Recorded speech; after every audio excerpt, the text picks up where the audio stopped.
If you're anything like me, like learning anatomy through sports injuries, this is episode 40. Happy New Year. Let's start off with a good one.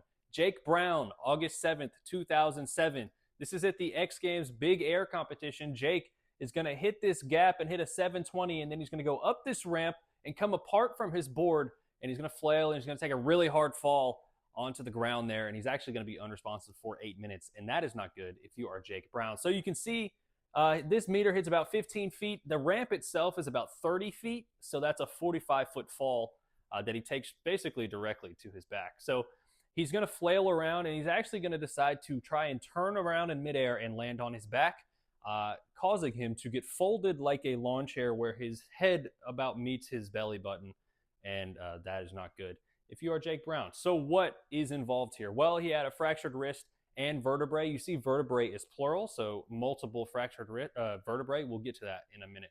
So he had a scaphoid fracture, possibility of avascular necrosis. Your scaphoid is right below your thumb, and it has really bad blood supply. So if there's a fracture there, you need to take care of it quickly.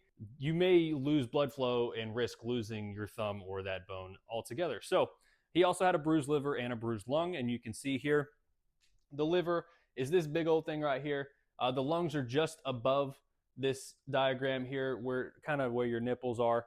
And basically just the fall and the gravity of him falling and landing on his back caused all these things to kind of crush into his body, which bruised him. He had a ruptured spleen.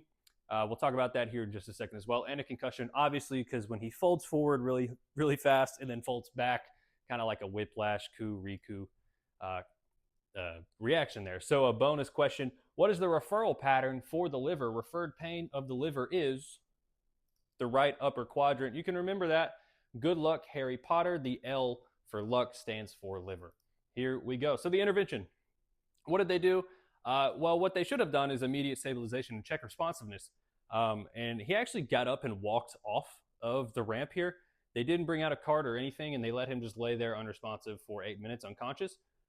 Which I guess is fine. He turned out fine, but I would have done this maybe a little bit different. He had surgery for the scaphoid. Like we said, we need to get blood supply back to that wrist.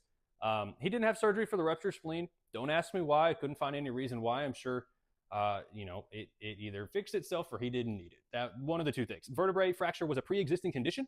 Again, I'm not sure what condition he had. I couldn't really find it. They said it was pre-existing. I'm going to say that that's a lie and that this fall actually did fracture these vertebrae, but again, it didn't need surgery, or there was no report of a surgery. He had a 2-night stay in the hospital, and he actually returned 4 months later to a competition in Dubai, and then won bronze in the same competition a year later, and then gold in that competition again 2 years after the injury. So skateboarders are tough, and that's Jake Brown.